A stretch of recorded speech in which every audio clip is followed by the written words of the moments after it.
The city of Robbinsdale is taking another look at whether it should buy water from the city of Minneapolis rather than building its own water treatment system. Delane Cleveland joins us now with more. Delane? Shannon, earlier this month, the city of Robbinsdale held an open house where people could learn more about the city's proposed water treatment facility. A feasibility study had found that it would be 3 times more expensive for Robbinsdale residents if the city purchased its water from Minneapolis. But someone brought up concerns at that open house, saying Minneapolis water might not be as expensive as initially indicated. Now the city is doing some more homework. We did have a resident that raised a number of issues, just kind of questioning some things, so we're taking the time to answer his questions, make sure that the consultant's report was correct, and then moving forward, assuming we've answered those issues. Robbinsdale's proposed water treatment plant would be built at Lee Park at a cost of $16 million. The city currently has 5 water treatment plants in various locations, but city officials say it's time for a major overhaul, due in large part to the age of those facilities. Meanwhile, despite the concerns raised about the cost of buying water from Minneapolis, Robbinsdale City Manager Marcia Glick expects the plan to build a new water treatment facility to move forward. If you have the water come in from Minneapolis, you still need to have the storage systems, the delivery systems, the cities that do have water from Minneapolis still maintain some well functions. So when the consultant went through the report, it was much more expensive for us to use the Minneapolis water than just using our own system. Marcia Glick says that the questions brought up by residents should be addressed at the City Council's July 2nd meeting. For more information on the water treatment plant, go to our website at ccxmedia.org. Shannon? All right, thank you, Delane. A jury convicted a Brooklyn Center woman of killing a 9-month-old baby in her care. 38-year-old Jennifer Baldwin is guilty of 2nd-degree murder and 3rd-degree assault. Prosecutors say Baldwin was babysitting the little boy in March of 2018 and handled the baby in an aggressive manner. She called the baby's mother, saying something wasn't right. The baby, who lived in Blaine, died 5 days later and had brain damage. Baldwin will be sentenced in July. It's the end of an era in New Hope. In just a few days, the doors will close for good on the current City Hall, which is more than 50 years old. Preparation for New Hope's move into the new City Hall and police station are in full force. The new building is located just a few yards away from the old one, and the address remains the same. New Hope City offices will be closed on June 27th and 28th, and the city will be ready for business in its new digs on July 1st. Even the office spaces and the meeting spaces, it's going to be unreal. And just wait till you guys see the new space. It's going to be fantastic. In late summer or early fall, there will be a grand opening to celebrate the facility. The old building will be torn down as soon as possible. Brooklyn Park will outline its legislative priorities at this week's City Council meeting. At the top of the list is transportation needs, including converting Highway 252 to a freeway. While the majority of the funding is in place, local communities along 252 may have to share the costs. Other priorities include more planning for the light rail Blue Line extension and increasing state aid to address street repairs.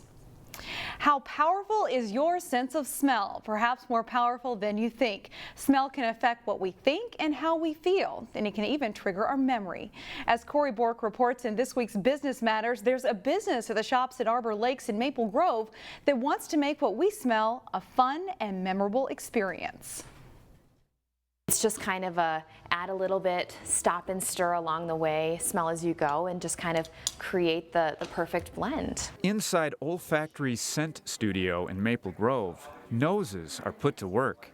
It's where we find Gracie Clem and Summer Olson trying to balance a few of their favorite smells to make into a candle. I chose watermelon, sunflower, and cherry blossom. It kind of has like a summer and fruity smell to it, which is what kind of I'm going for. Here a few are selected out of many, more than 130 to be exact, all different scents. Oh, it smells so good. That can be mixed and made into something memorable and distinct. I created the smell. I picked it out from, I don't know how many there are there, but and this is like exactly what I wanted. The idea for a scent store came from Sue Brady. I have always liked scent. The former scientist thought of it after she met a person on the East Coast who sold natural soy candles and premium fragrances. My whole goal is just to have a place people can come. You know, you have friends in town, you have a group outing, a corporate outing, just something that you can come do. So what are the most popular scents? Kind of depends on the time of year. Right now, I think even year-round, champagne is always popular. Or the scent people can't believe. Bacon. So we do have bacon. There's even a scent for old books, and that got me thinking of my favorite smells, but I needed a little help to start. It sounds funny, but the first thing you do when you're blending scents together is it's a visual. And my visual is a drink at the beach. So we give everybody a clipboard here and introduce them to the scent wall. Store scent master Allie Palm helps me select the rest. Like the mango. Yeah, cool. Write it down. Of course, I couldn't choose everything. Our goal is to narrow it down to 2 or 3. We think of it like painting. You know, you add too many colors, sometimes you end up with you can't really smell anything. So after a little sniffing, And it does smell like ginger ale. and winnowing, We'll pass on key lime. I have to say no to something, right? Yeah. I had my mix: mango, coconut, and champagne. Then I just had to blend, And I have them in order of most intense to least intense. smell, Trying to envision my beach. and stir. And voila, I created my own beach. I like it. Coconuts came through really well, yeah. For business matters, on the beach, Corey Bork, CCX News. Looks good. You can also make your own personal candles, room fresheners, and much more.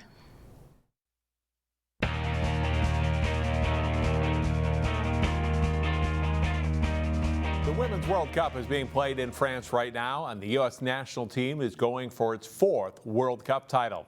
And as Jason Melillo found out when he visited a local youth soccer club, there's a lot of interest in the tournament. The Kickers Football Club fields 14 teams with about 160 kids ranging in age from 9 to 18. Under the watchful eye of experienced coaches, players start out learning the basics of the game, which hopefully starts a progression of their skills and a love of the sport. I like the competitive part about it, and I also like the teammates, how they can cheer you on and help you get better and better and progress. When they're not on the field this summer, some of the kids here are busy watching the action in France, where the U.S. women's national team is a favorite to win its 4th World Cup. I really like how they can move so fast around the field, like how far they can kick the ball, and it's really fun to see, oh, I could probably try to do that during a game. Watching the best soccer players from around the world is fun and exciting, but the games can also be a learning experience for young players. We don't want them just to sit there and cheer when the US scores a goal.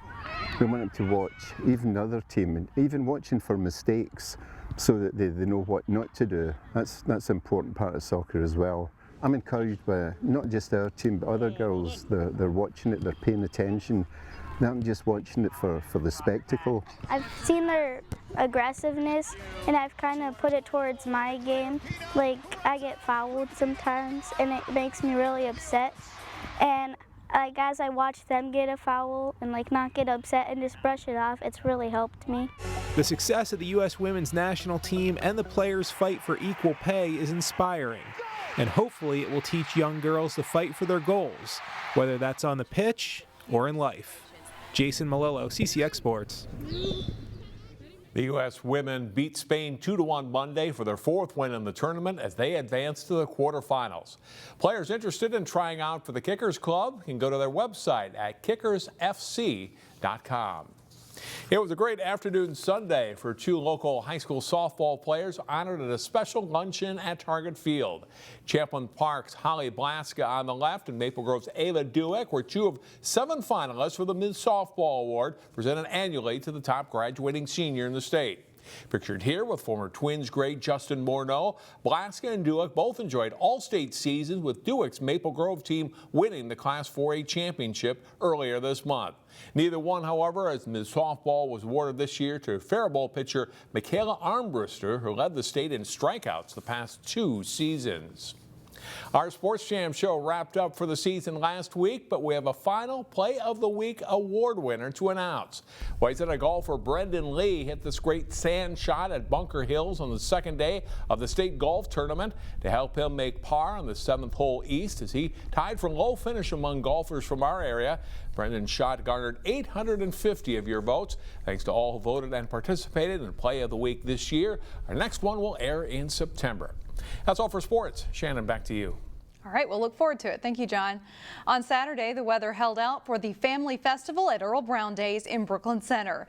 The event at Centennial Park featured food trucks, music, bounce houses, and much more.